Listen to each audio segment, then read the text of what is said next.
Hello friends, हमारे Tisca academy में आपका स्वागत है।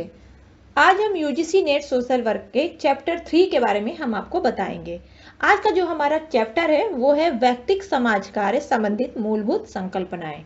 ये हमारा चैप्टर 3 का पार्ट 1 है और इस चैप्टर में इस पार्ट 1 में हम आपको व्यक्तिक समाज कार्य का अर्थ क्या है, उनकी परिभाषा, व्यक्तिक समाज कार्य के विकास के चरण क्या क्या हैं और साथ ही साथ उनकी सामाजिक भूमिका क्या है, ये सब आज हम आपको इस पार्ट में बताने वाले हैं। तो प्लीज हमारे इस वीडियो को पूरा देखिएगा और जो भी परेशानी, जो भी आपको इससे रिलेटेड कुछ भी क्वेश्चन करना हो वो आप हमारे कमेंट बॉक्स में जाकर के कर सकते हैं। तो चलते हैं अपने टॉपिक पे। तो आज हम आपको जो व्यक्तिक समाज कार्य संबंधित मूलभूत संकल्पनाओं के बारे में बताएंगे, उसमें सबसे पहले ये जानना जरूरी है कि व्यक्तिक समाज कार्य है क्या। व्यक्तिक समाज कार्य को भारतीय समाज में आरंभ में व्यक्तिक आधार पर सहायता करने की परंपरा रही है। भारतीय समाज में आरंभ में स्टार्टिंग में व्यक्तिक आधार पर सहायता करने की परंपरा रही है।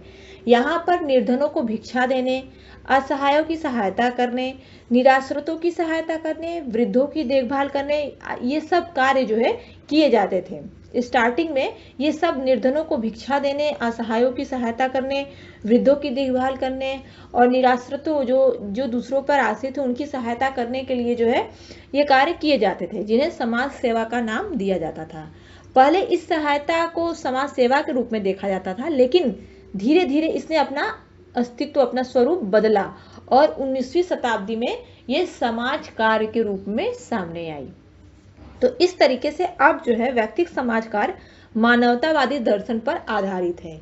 यह समस्याग्रस्त व्यक्ति की इस प्रकार सहायता करता है, ये जो समस्याग्रस्त व्यक्ति रहते हैं उनकी इस प्रकार सहायता करता है कि जिससे वह स्वयं अपनी सहायता कर सके, उनको खुद वो अपनी सहायता स्वयं कर सके, उन्हें दूसरों पर आश्रित रहने की जरूरत ना पड़े।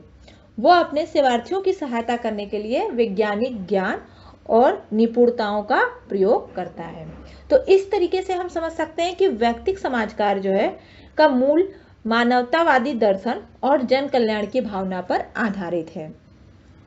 यह ऐसी सहायता है जो व्यक्ति की आंतरिक और बाह्य समस्याओं का पता लगाकर उसे समायोजन और दृढ़ता प्रदान करती है, ताकि व्यक्ति जो है वो अपनी समस्याओं का समाधान स्वयं कर सके। तो आशा है आपको व्यक्तिक समाज कार्य का अर्थ समझ में आ गया होगा कि इसे किस रूप में जानते हैं या किस रूप में अब इसको जाना जाता है। अब हम जानेंगे कि व्यक्तिक समाज कार्य की परिभाषा क्या है। तो व्यक्तिक समाज कार्य की परिभाषा जो है मैरी रिचमंड और क्लार्क के अनुसार हमने यहाँ पे 2 वैज्ञानिकों के द्वारा बताई है आपको, जिसमें मैरी रिचमंड ने व्यक्तिक समाज कार्य की परिभाषा करते हुए यह कहा है कि यह विभिन्न व्यक्तियों के लिए उनके साथ मिलकर उनके सहयोग से विभिन्न प्रकार के कार्य करने की कला है। इसका उद्देश्य जो है एक ही साथ व्यक्तियों और समाज की उन्नति करना है। इसका जो उद्देश्य है मैरी रिचमंड के द्वारा एक ही साथ व्यक्तियों और समाज की उन्नति करना है। वहीं क्लार्क ने अपने परिभाषा देते हुए उन्होंने व्यक्तिक समाज कार्य को परिभाषित किया है कि व्यक्तिक समाज कार्य का अर्थ एक अच्छे या भलाई कार्य के रूप में लगाया जाता है। व्यक्तिक समाज कार्य की उत्पत्ति उतनी ही पुरानी है जितना कि मनुष्य। इसकी उत्पत्ति परिवार, कुल या पड़ोस में पाई जा सकती है। तो ये था क्लार्क के अनुसार परिभाषा। अब हम जानेंगे कि व्यक्तिक समाज कार्य के विकास के चरण कौन कौन से हैं। तो व्यक्तिक समाज कार्य के विकास के ये 4 चरण जो है वो बताए गए हैं, जिसमें है पहला अन्वेषीय एवं शास्त्रीय चरण, दूसरा है समाजशास्त्रीय चरण, तीसरा मनोवैज्ञानिक चरण और चौथा जो हमारा लास्ट है वो है एकीकृत या संश्लेषणात्मक चरण। ये 4 चरण में समाज कार्य के, व्यक्तिक समाज कार्य के विकास के चरण बताए गए हैं। तो अब हम चलते हैं, हमारा जो लास्ट टॉपिक है वो है व्यक्तिक समाज कार्य की सामाजिक भूमिका। अब हम जानेंगे कि व्यक्तिक समाज कार्य की जो भूमिका है, सामाजिक भूमिका, वो किस तरीके से है।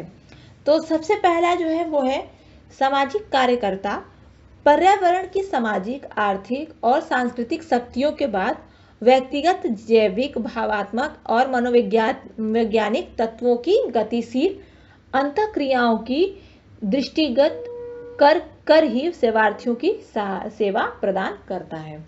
समाज कार्यकर्ता जो समाज कार्य के लिए आगे आते हैं, वो पर्यावरण की सामाजिक, आर्थिक और सांस्कृतिक शक्तियों के बाद व्यक्तिगत, जैविक, भावात्मक और मनोवैज्ञानिक तत्वों की गतिशील अंतःक्रिया की दृष्टिगत करके ही सेवार्थियों की सेवा प्रदान करता है।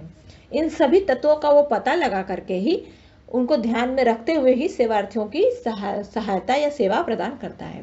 वहीं दूसरा है, यह समूह और अथवा समुदायों में व्यक्तियों की सहायता करने की एक प्रक्रिया है, जिसके माध्यम से सेवार्थी वर्तमान सामाजिक परिस्थितियों में उत्पन्न अपनी समस्याओं को स्वयं सुलझाने में सक्षम होता है। तो ये था हमारा दूसरा। और जो हमारा लास्ट है वो है व्यक्तिक समाज कार्य। वस्तुतः सकारात्मक और सक्रिय हस्तक्षेप के माध्यम से लोगों को उनके सामाजिक माहौल के बीच अंतःक्रिया को प्रोत्साहन प्रदान कर व्यक्तियों की क्षमता को बढ़ाने का कार्य करता है। जो व्यक्तियों की क्षमता है उस सामाजिक माहौल के बीच उनके हस्तक्षेप के माध्यम से लोगों को व्यक्तियों की क्षमता को बढ़ाने का कार्य करता है, और इसका उद्देश्य उन्हें अपनी जिंदगी की समस्याओं और तकलीफों को कम करना है। तो ये था हमारा व्यक्तिक समाज कार्य की सामाजिक भूमिका। तो आशा करती हूँ आपको हमारा ये वीडियो पसंद आया होगा। तो प्लीज़ आप हमारा जो है ये वीडियो ज़रूर लाइक कीजिएगा, चैनल को ज़रूर सब्सक्राइब कीजिएगा। और अब जो हम आपको पास नेक्स्ट वीडियो लेकर आएंगे वो चैप्टर 3 का पार्ट 2 रहेगा, तो उसे भी आप लोग ढेर सारा प्यार दीजिएगा। तब तक के लिए थैंक यू सो मच।